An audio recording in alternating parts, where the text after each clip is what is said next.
Transport Museum Wythall, you've got all of these brilliant old buses and preservationists and all sorts going on, but there's also stores with all sorts of memorabilia and stuff to buy. And Johnny's here from Retrologo.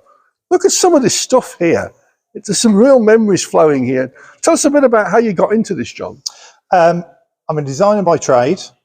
I've worked in the bus industry many years ago for about 15 years. So combining design and bus together, I felt there was a need to bring back these old logos from many years ago that are disappearing.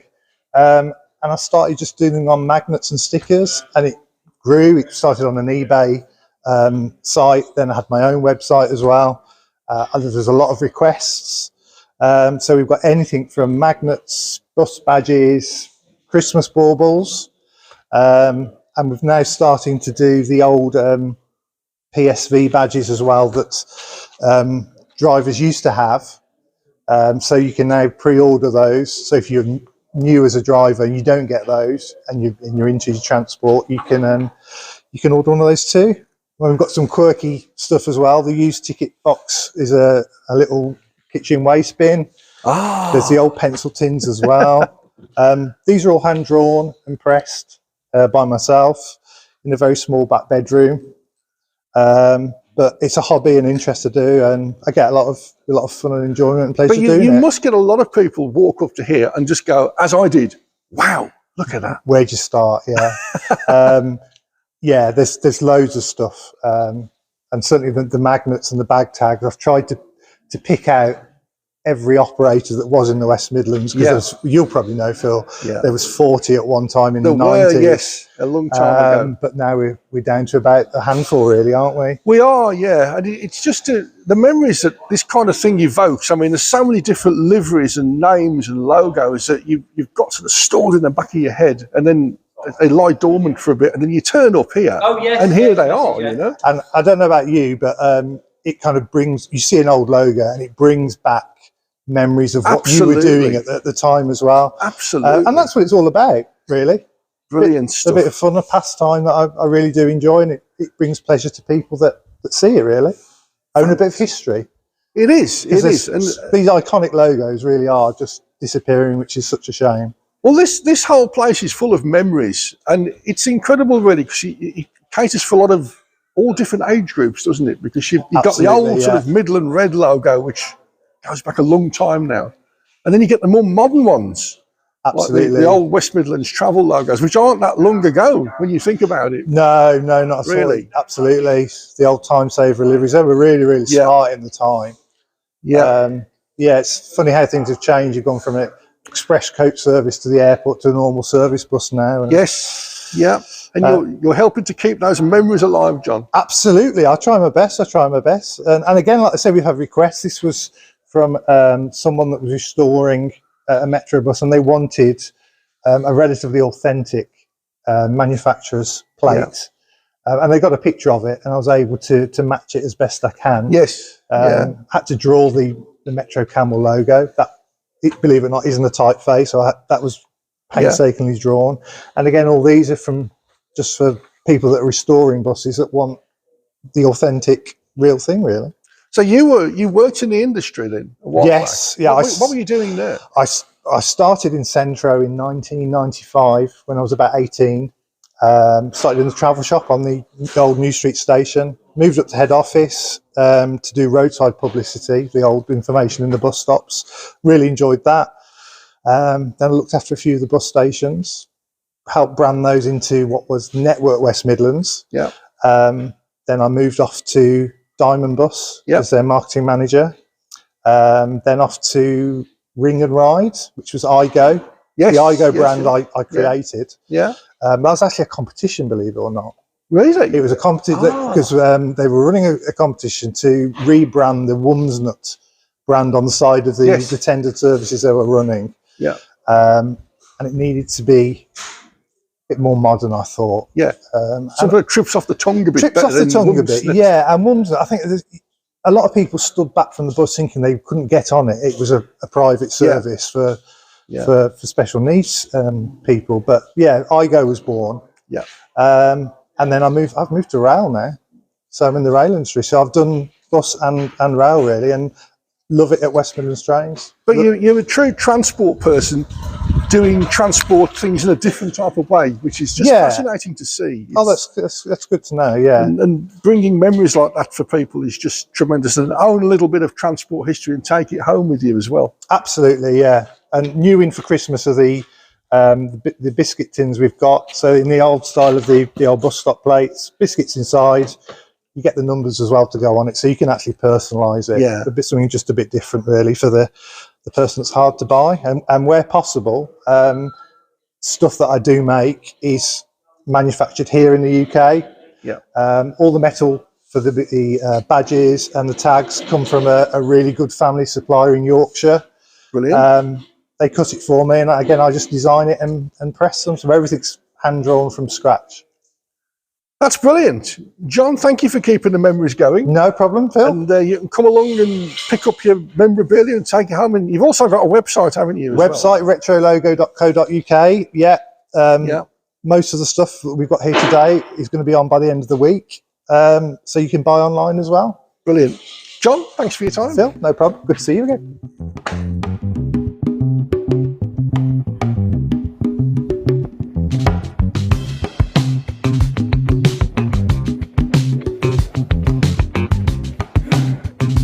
Here at Transport Museum Wythall, I'm with Denis Chick, who's one of the trustees here. How are you doing, David? I'm fine, thank you. Fine. What do you do here? What do I do here? Try and look after this lot. Very interesting collection. All started way back post-war. If you think about the 50s and how many buses there were around had gone through the war that were absolutely shot, basically, and were being got rid of. The enthusiasts of the time were looking at things that they could pick up and restore, basically. So you had people restoring buses on their front gardens, in the farmer's yard, in a barn, wherever, which wasn't a really very good place, particularly in the winter, to restore old vehicles. So they started getting together and decided to look for somewhere that they could try and find a building that they could do this work in. Went everywhere. Came here onto this site. This site was originally RAF Wythall, Royal Air Force Station, but a barrage balloon station, looked after Birmingham and West Midlands, Coventry, Black Country, barrage balloons for wartime. Yeah. But by then, of course, it was virtually empty. It was being used as a training school. They eventually closed it down. Some buildings that were here at the time were disused. So they did a bit of a negotiation, and they managed to rent one of the big buildings, which has been converted into our workshop, actually, these days, and started looking after stuff here. They did very well. They were putting together buses, obviously in undercover, which was really good, restoring things properly, and decided to open up to the public. And that started the story. And it's a long story, which is filled with opportunities for grants, building more halls. The power hall we have here now, which is our main exhibition hall, was done with a lottery grant, for example. The hall that we're standing in here, this was built with the help of Scania, the bus company, the big bus company, who asked the guys if they would restore one of their London double-deckers they could take back to Sweden to put into their own museum. Yeah. So the deal was struck where the guys restored the vehicle and they got this building, almost an exchange, which was great.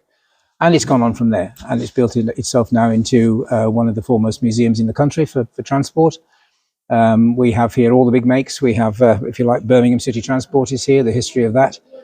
Midland Red, which everybody knows about, a unique company, the only company in Britain to conceive, develop, manufacture and operate its own buses. Fantastic company. Huge area they covered, right up north to Stafford, Staffordshire, Worcestershire, Leicestershire, down into Banbury, almost Oxfordshire. Massive organisation, employed lots and lots of people. So all the history of this lot is here. Black Country buses, Walsall, West Bromwich, Wolverhampton. We've got a Coventry vehicle here. So we basically cover the West Midlands conurbation, if you like, with the history of public transport. Give us a bit of history. People will remember these of a certain age. Vehicles like this behind, the cream and blue buses that have been around for a long time. These were Birmingham Corporation, Birmingham City Transport. Virtually all their vehicles were built in the West Midlands. The bodies on these were called Birmingham standards. It was a standard body that was developed to be made in the thousands, basically, over the decades. And this is a typical standard we're looking at here. These were made, the bodies were made by Metro Camel, which was based in Birmingham. The chassis were built in by a variety of companies: Guy, Wolverhampton, Daimler, Coventry. There are some Crossleys here, which were a special build to fill a gap in the manufacturing pressures that they were having at a certain period.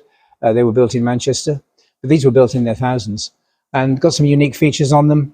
They got straight staircases off the platform to give you more room on the platform for people to get on and off and go upstairs and downstairs. Little things, you have a look on the front windscreen here, how the windscreen is at an angle to stop reflections, particularly at night. Quite innovative, isn't it? Really innovative, yeah. And they did silly things like that, little things like that, which were very interesting and different. And then, of course, this company morphed into WMT, with West Midlands Passenger Transport Executive, and we've got a lot of those examples of those vehicles here. A bit of a modification of this livery. The blue was slightly brighter, the cream was more cream, darker, but people still recognised the buses as kind of from the Birmingham area, if you like. Well, what kind of era is this from? This one will be 50s, 50s into the 60s. So people who are listening will remember jumping on and off these things, through the 50s and 60s mostly now. And they finished, the last ones ran in the 1970s of this type of vehicle. And that's, of course, when the big transition came from, this is a typical front-engined double-decker bus, to the rear-engine buses. Most of the WMT buses are Daimler fleet lines, with the engine at the back, like it's bolted onto the back of the bus, basically. Yes. And that gave you a much lower floor, and gave you, obviously, the ability to have a lower roof as well, so you could think about going under more bridges than you could maybe with most of the double-deckers. And that was the kind of era when the conductors disappeared, wasn't it? Yes, so you had one-man the operation. Clippies, if you like, which were always a feature of this kind of era. And then the driver did everything from then on, from the 70s, really. That's right. Driver responsible for driving and looking after the bus with these. Conductor very much looking after the passengers, taking the ticket money. And then you go to one-man operation with a big ticket machine alongside the driver, which actually slowed down quite a lot because the driver was, having to get everybody on the bus before he could move off safely. So it saved a lot of money, I guess. Saved a lot of money. Well, saved one person per bus, effectively. And they were more efficient to operate, generally. And that happened across the West Midlands. All the major corporations went the same way then with the newer type vehicles. So you had Walsall, West Bromwich, Wolverhampton, later Coventry. All became West Midlands Passenger Transport Executive. Yes, indeed. And they adapted this cream and blue livery themselves, didn't they? They did. Yes. It changed colour. And then, of course, you had special vehicles like the Trackline vehicle that was developed to go up through Aston. That was in its own black and silver livery, just to say, I'm different, you know. And then, of course, you see it then change again as you get into West Midlands Travel. That was another morph, if you like, but that became silver and blue. And then you started seeing much more variation in the colours. And now, of course, we've got grey buses. National Express is all grey. Tell us about Midland Red. What was different between these and all of the corporation ones and Midland Red? Midland Red was a very innovative company. They were producing vehicles with very lightweight structures. So light, in fact, that some of their single deckers only had single rear wheels. You see, most buses have got big double rear wheels on them. Single rear wheels. The E-Type Jaguar was supposed to be the first car to have disc brakes. We've got a 1957 Midland Red single decker here with disc brakes. They were That's into real innovation, isn't it? Real innovation. You get to their their Express Motorway coach, 1959. They decided they'd take on the railways and they'd build a coach which would get you to London very quickly. Down the M1 at 80 miles an hour, which were passing Ford Populars doing 40 miles an hour, which was interesting. Turbocharged engines, disc brakes on those as well. Very innovative stuff. So this is a very buccaneering private company, isn't it? Yes, it was. They made their own engines, which was unheard of. There are plenty of engines you could buy from Leyland and other companies, but no, they built their own engines. How did they get on with the local operators? Were they rivals or were they? Well, no, they worked together. Birmingham City Transport and Midland Red worked together. So Midland Red did the longer distance routes, if you like. They obviously started out from the centre of Birmingham, but they did the longer distance stuff. So there was an agreement on where and who they could pick up within the city boundary. So they didn't tread on the toes of Birmingham Corporation. But they worked together very much, yes. And they did in those days. They did.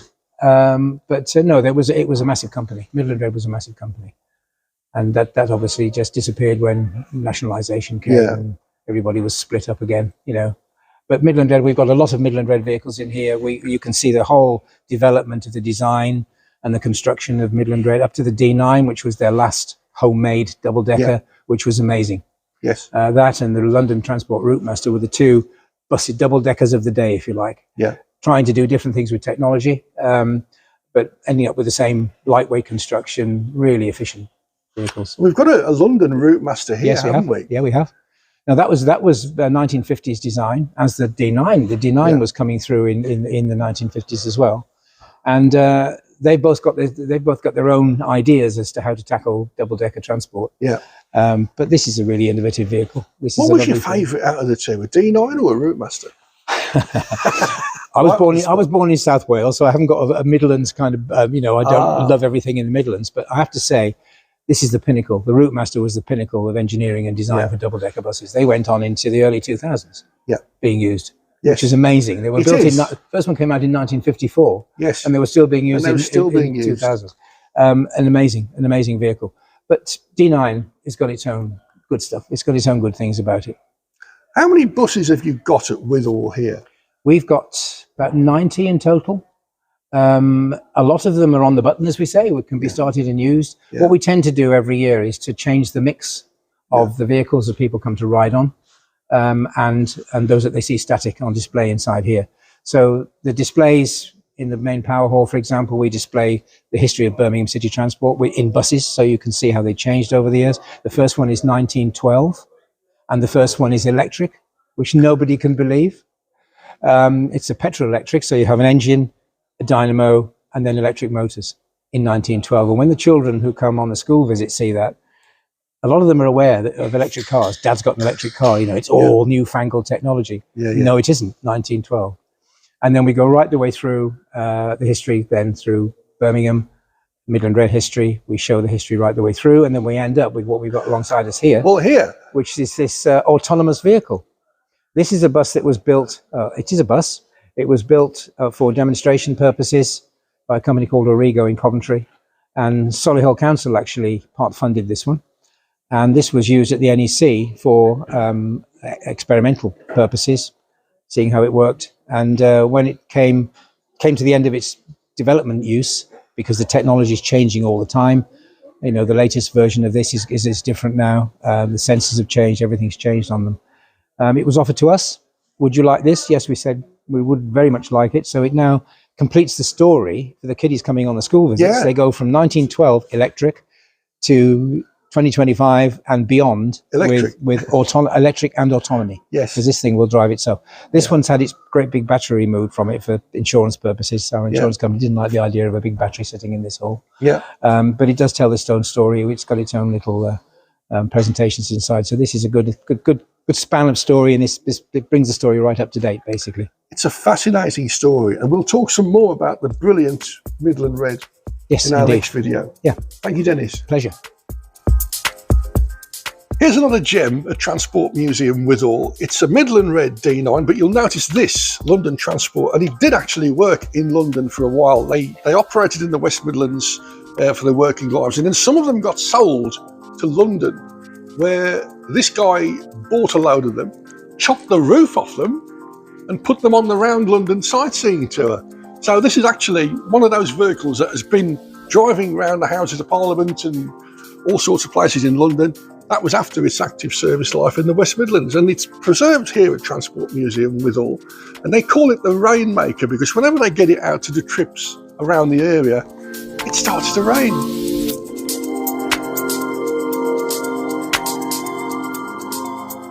The things you find in the back corners of Wythall Transport Museum is little gems like this, or a big gem even. This is a Midland Red D10.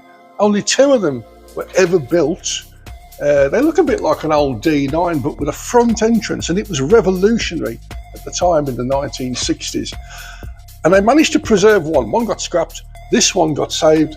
One of the favourite things I like to do here is change the blind on the bus. So they got Briley Hill, Wordsley.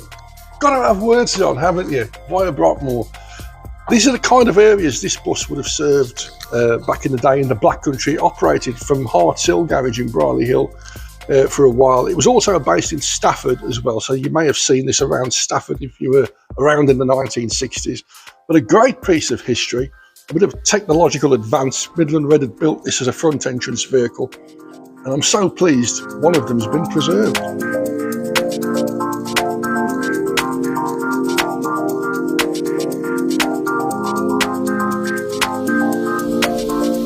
We're in Transport Museum's Wythall's inquiry office for Midland Red, and who better to talk about Midland Red than one of the esteemed experts of Midland Red, Malcolm Keeley, who's written several books about this brilliant company. Malcolm, tell us all about Midland Red. Well, that's how long you got? It's such an exceptional company in that it was so large. And it was so large it could justify producing it and designing and producing its own vehicles. The interesting thing about those vehicles is that they worked in every corner of the Midland Red's huge territory. So they could lope along the country roads of Herefordshire, yet in the Black Country they had to flog their way around the hills of Dudley. Yeah. And they did it in fine style. Fantastic. And there's so much of Black Country history tied in with Midland Red as a company, isn't it? If you're a person of a certain age, they were a huge part of your life, weren't they? You'd catch the Midland Red bus to school, you'd catch it to work, you'd catch it to go out for a day or an evening and whatever. They were such a huge company, weren't they? They were, yes. They had about 1,900 vehicles across the Midlands, and roughly a quarter of those would have been at the Black Country garages. And when we talk about local garages, there were garages in Dudley and Brierley Hill at Hartshill, Stourbridge, Cradley Heath, Oldbury, all of these providing dozens, hundreds of buses for the workers every day.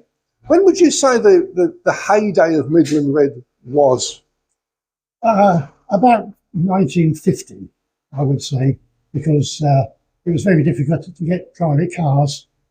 People got over the Second World War. They wanted to get out and about. Midland Red's problem was, even though in 1950 they built about 500 new buses, they'd hardly been able to get rid of anything because the demand was so high. And then it was about that time that the central government decided to impose increasing the amount of fuel tax on buses, and that meant that the decline started and downhill from there. But this was the company that in bank holidays would have hundreds of buses in Birmingham city centre going out to all sorts of far-flung places, didn't they? They go down to Ludlow and Hereford, Malverns, all that kind of thing.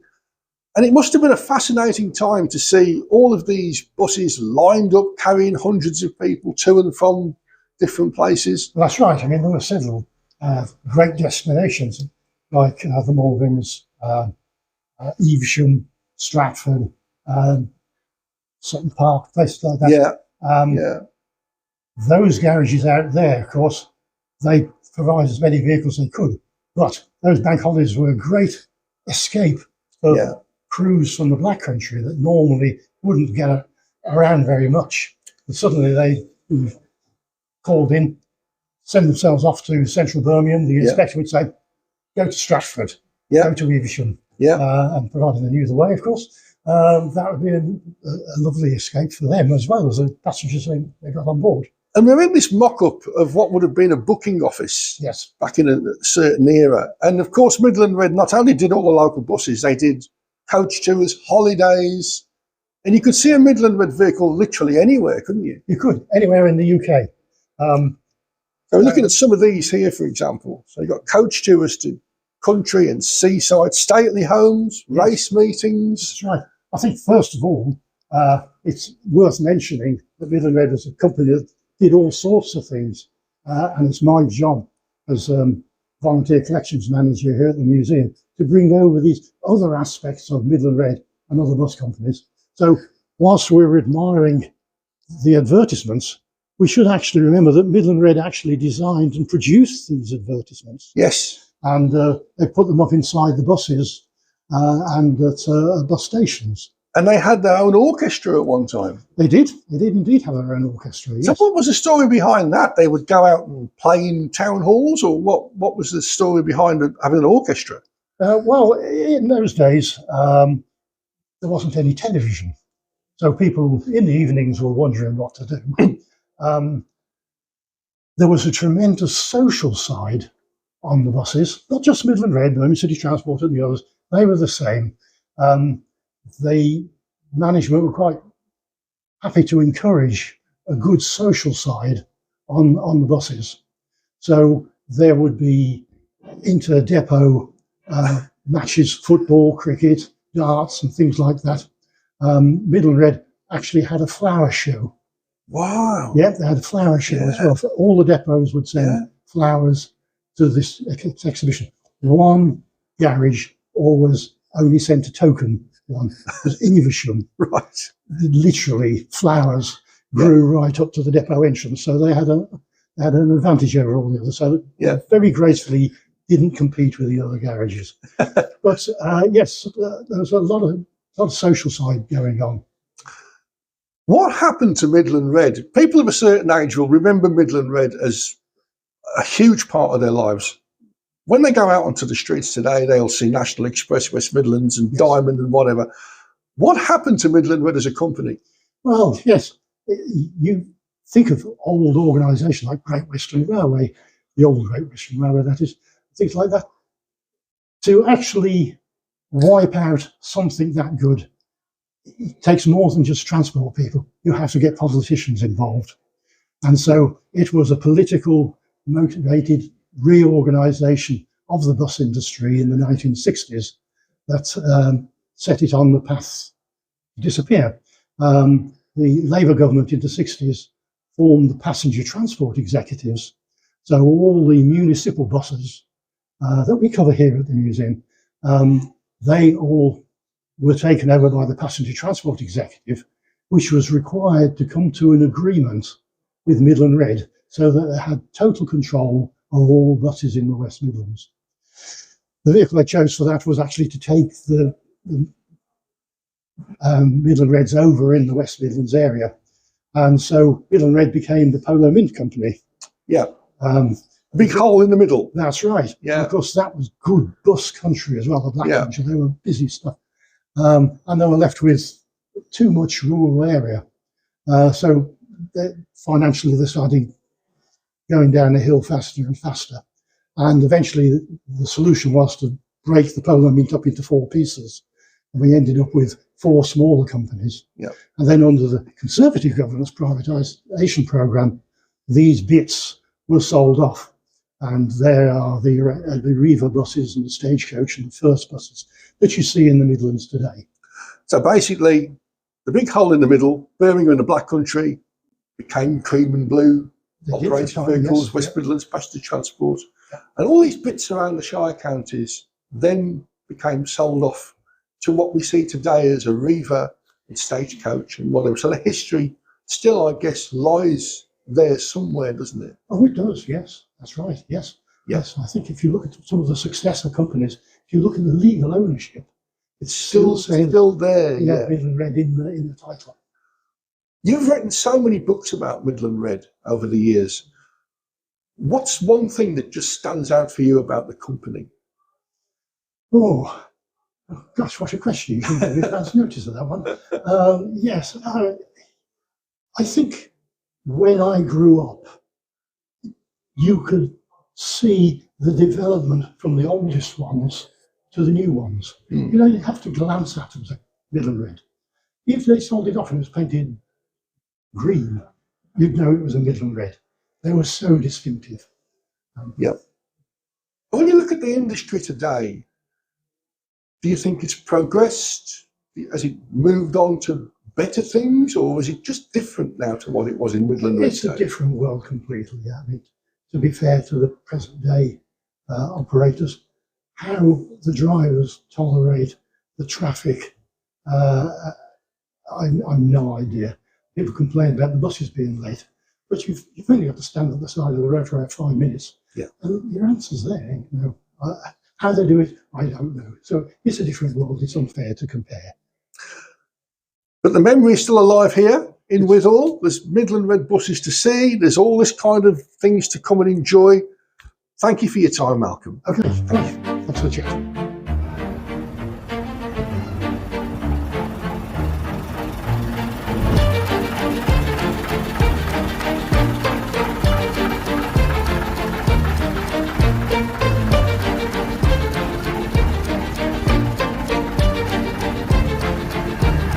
One of the fascinating things that you find at Transport Museum Wythall is the social side of life on the buses. And this was something I found, it was absolutely fascinating. That there is Bingo the dog. And Bingo the dog came about because, as you can see on the photograph there, these buses used to go out taking people to and from bingo halls on an evening many, many years ago. And one night these buses all came back in the garage. And there was a dog on board, and no one knew where he came from, no one knew who he was. And eventually, he just hung around the depot and got adopted by the garage staff, and he became known as Bingo the dog. And the garage staff here looked after him, and he lived his life in the bus industry. And it's just one of these fascinating things. Look at this one here, an annual dinner for Midland Red employees who had 25 years service. That's in 1956. There were 420 people at that event. And some of the staff there had been there for over 50 years, working their entire lives for Midland Red as a company. And you had the annual dance, the annual sports day. There were all sorts of events going on. There were trophies given out, all sorts of games, darts, pool, snooker. All this kind of thing used to go on. And people worked their entire lives at Midland Red and Birmingham City Council as well, Birmingham Corporation Transport. And it's these kind of little snippets that you can find here at Transport Museum Wythall, and it's just fascinating.